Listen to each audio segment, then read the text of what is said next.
After the fall of Sauron, Isildur, the son and heir of Elendil, returned to Gondor. There he assumed the Elendil Mere as king of Arnor, and proclaimed his sovereign lordship over all the Dunedain in the north and in the south, for he was a man of great pride and vigor. He remained for a year in Gondor, restoring its order and defining its bounds. But the greater part of the army of Arnor returned to Eriador by the Númenórean road from the fords of Eissmann to Fornost. When he at last felt free to return to his own realm, he was in haste, and he wished to go first to Imladris, for he had left his wife and youngest son there, and he had moreover an urgent need for the counsel of Elrond. He therefore determined to make his way north from Osgiliath up the vales of Anduin to Girith Forn and Andrath, the high-climbing pass of the north that led down to Imladris. He knew the land well, for he had journeyed there often before the War of the Alliance, and had marched that way to the war with men of Eastern Arnor in the company of Elrond. It was a long journey, but the only other way, west and then north to the road meeting in Arnor, and then east to Imladris, was far longer. As swift maybe for mounted men, but he had no horses fit for riding. Safer maybe in former days. But Sauron was vanquished, and the people of the Vales had been his allies in victory. He had no fear, save for weather and weariness. But these men must endure whom need sends far abroad in Middle-earth. So it was, as is told in the legends of later days, that the second year of the Third Age was waning when Isildur set forth from Osgiliath early in Ivanith, expecting to reach Imladris in 40 days by mid-Narbeleth, ere winter drew nigh in the north. At the east gate of the bridge on a bright morning Meneldil bade him farewell. Go now with good speed, and may the sun of your setting out not cease to shine on your road. With Isildur went his 3 sons, Elendur, Aratan, and Sirion, and his guard of 200 knights and soldiers, stern men of Arnor and war-hardened. Of their journey nothing is told until they had passed over the Dagorlad and on northward into the wide and empty lands south of Greenwood the Great. On the 20th day, as they came within far sight of the forest crowning the highlands before them, with a distant gleam of the red and gold of Ivanith, the sky became overcast, and a dark wind came up from the Sea of Rhun, laden with rain. The rain lasted for 4 days, so when they came to the entrance to the vales between Lorien and Aemon Lane, Isildur turned away from the Anduin swollen with swift water, and went up the steep slopes on its eastern side to gain the ancient paths of the sylvan elves that ran near the eaves of the forest. So it came to pass that late in the afternoon of the 30th day of their journey, they were passing the north borders of the Gladden fields, marching along a path that led to Thranduil's realm, as it then was. The fair day was waning. Above the distant mountains clouds were gathering, reddened by the misty sun as it drew down towards them. The deeps of the valley were already in grey shadow. The Dunedain were singing, for their day's march was near its end, and 3 parts of the long road to Imladris were behind them. To their right, the forest loomed above them at the top of steep slopes running down to their path, below which the descent into the valley bottom was gentler. Suddenly, as the sun plunged into cloud, they heard the hideous cries of orcs, and saw them issuing from the forest, and moving down the slopes, yelling their war cries. In the dimmed light their number could only be guessed, but the Dunedain were plainly many times, even to 10 times outnumbered.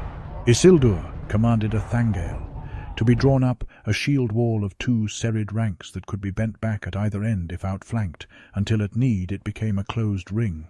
If the land had been flat or the slope in his favour, he would have formed his company into a Dirneth and charged the orcs, hoping by the great strength of the Dunedain and their weapons to cleave a way through them and scatter them in dismay. But that could not now be done. A shadow of foreboding fell upon his heart. "The vengeance of Sauron lives on, though he may be dead," he said to Elendur, who stood beside him. "There is cunning and design here. We have no hope of help. Moria and Lorien are now far behind, and Thranduil 4 days' march ahead, and we bear burdens of worth beyond all reckoning," said Elendur, for he was in his father's confidence. The orcs were now drawing near. Isildur turned to his esquire. "Otar," he said, "I give this now into your keeping, and he delivered to him the great sheath and the shards of Narsil, Elendil's sword. "Save it from capture by all means that you can find, and at all costs, even at the cost of being held a coward who deserted me. Take your companion with you and flee. Go, I command you." Then Ottar knelt and kissed his hand, and the two young men fled down into the dark valley. If the keen-eyed orcs marked their flight, they took no heed. They halted briefly, preparing their assault. First they let fly a hail of arrows, and then suddenly with a great shout they did as Isildur would have done, and hurled a great mass of their chief warriors down the last slope against the Dunedain, expecting to break up their shield wall. But it stood firm. The arrows had been unavailing against the Númenórean armour. The great men towered above the tallest orcs, and their swords and spears far outreached the weapons of their enemies. The onslaught faltered, broke and retreated, leaving the defenders little harmed, unshaken behind piles of fallen orcs. It seemed to Isildur that the enemy was withdrawing towards the forest. He looked back. The red rim of the sun gleamed out from the clouds as it went down behind the mountains. Night would soon be falling. He gave orders to resume the march at once, but to bend their course down towards the lower and flatter ground where the orcs would have less advantage. Maybe he believed that after their costly repulse they would give way, though their scouts might follow him during the night and watch his camp. That was the manner of orcs, who were most often dismayed when their prey could turn and bite. But he was mistaken. There was not only cunning in the attack, but fierce and relentless hatred. The orcs of the mountains were stiffened and commanded by grim servants of Barad-dûr, sent out long before to watch the passes. And though it was unknown to them, the ring, cut from his black hand 2 years before, was still laden with Sauron's evil will and called to all his servants for their aid. The Dunedain had gone scarcely a mile when the orcs moved again. This time they did not charge, but used all their forces. They came down on a wide front, which bent into a crescent and soon closed into an unbroken ring about the Dunedain. They were silent now, and kept at a distance out of the range of the dreaded steel bows and black arrows of Númenor, though the light was fast failing, and Isildur had all too few archers for his need. He halted. There was a pause, though the most keen-eyed among the Dunedain said that the orcs were moving inwards stealthily, step by step. Elendil went to his father, who was standing dark and alone, as if lost in thought. "Atarinja," he said, "what of the power that would cow these foul creatures and command them to obey you? Is it then of no avail?" "Alas, it is not, Senya. I cannot use it. I dread the pain of touching it, and I have not yet found the strength to bend it to my will. It needs one greater than I now know myself to be. My pride has fallen. It should go to the keepers of the three," said Isildur. At that moment there came a sudden blast of horns, and the orcs closed in on all sides, flinging themselves against the Dunedain with reckless ferocity. Night had come, and hope faded.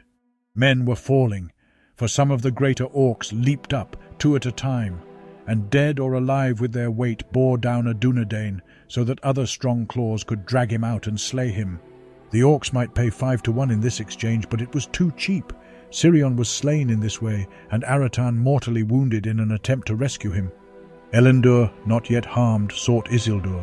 He was rallying the men on the east side where the assault was heaviest, for the orcs still feared the Elendilmir that he bore on his brow, and they avoided him. Elendil touched him on the shoulder, and he turned fiercely, thinking an orc had crept behind. "My king," said Elendil, "Sirion is dead and Aratan is dying. Your last counsellor must advise, nay, command you as you commanded Ottar. Go, take your burden, and at all costs bring it to the keepers, even at the cost of abandoning your men and me." "King's son," said Isildur, "I knew that I must do so, but I feared the pain, nor could I go without your leave. Forgive me, and my pride that has brought you to this doom." Elendil kissed him. Go now," he said. Isildur turned west, and drawing up the ring that hung in a wallet from a fine chain about his neck, he set it upon his finger with a cry of pain, and was never seen again by any eye upon Middle-earth. But the Elendilmir of the west could not be quenched, and suddenly it blazed forth red and wrathful as a burning star. Men and orcs gave way in fear, and Isildur, drawing a hood over his head, vanished into the night. Of what befell the Dunedain only this was later known. Ere long they all lay dead, save one, a young esquire, stunned and buried under fallen men. So perished Elendil, who should afterwards have been king, and as all foretold who knew him in his strength and wisdom, and his majesty without pride, one of the greatest, the fairest of the seed of Elendil, most like to his grandsire. Now of Isildur it is told that he was in great pain and anguish of heart, but at first he ran like a stag from the hounds until he came to the bottom of the valley. There he halted, to make sure that he was not pursued. For orcs could track a fugitive in the dark by scent and needed no eyes. Then he went on more warily, for wide flats stretched on into the gloom before him, rough and pathless, with many traps for wandering feet. So it was that he came at last to the banks of Anduin at the dead of night, and he was weary, for he had made a journey that the Dunedain on such ground could have made no quicker, marching without halt and by day. The river was swirling dark and swift before him. He stood for a while, alone and in despair. Then in haste he cast off all his armour and weapons, save a short sword at his belt, and plunged into the water. He was a man of strength and endurance that few even of the Dunedain of that age could equal, but he had little hope to gain the other shore. Before he had gone far he was forced to turn almost north against the current, and strive as he might he was ever swept down towards the tangles of the Gladden fields. They were nearer than he had thought, and even as he felt the stream slacken and had almost won across, he found himself struggling among great rushes and clinging weeds. There suddenly he knew that the ring had gone. By chance, or chance well used, it had left his hand and gone where he could never hope to find it again. At first so overwhelming was his sense of loss that he struggled no more and would have sunk and drowned. But swift as it had come, the mood passed. The pain had left him. A great burden had been taken away. His feet found the river bed, and heaving himself up out of the mud, he floundered through the reeds to a marshy islet close to the western shore. There he rose up out of the water, only a mortal man, a small creature lost and abandoned in the wilds of Middle-earth. But to the night-eyed orcs that lurked there on the watch he loomed up, a monstrous shadow of fear, with a piercing eye like a star. They loosed their poisoned arrows at it and fled, needlessly, for Isildur, unarmed, was pierced through heart and throat, and without a cry he fell back into the water. No trace of his body was ever found by elves or men. So passed the first victim of the malice of the masterless ring, Isildur, second king of all the Dunedain, lord of Arnor and Gondor, and in that age of the world the last. The sources of the legend of Isildur's death. There were eyewitnesses of the event. Ottar and his companion escaped, bearing with them the shards of Narsil. The tale mentions a young man who survived the slaughter.